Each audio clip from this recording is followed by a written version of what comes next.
You ask Tiger to solve. This deals with linear equations with one unknown. The final result is x equals 11. Let's solve it step by step. Group all constants on the right side of the equation. Add 13 to both sides. Simplify the arithmetic.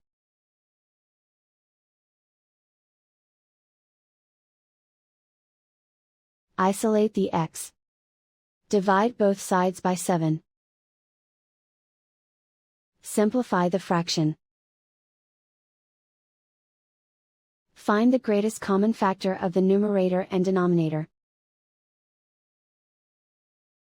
Factor out and cancel the greatest common factor.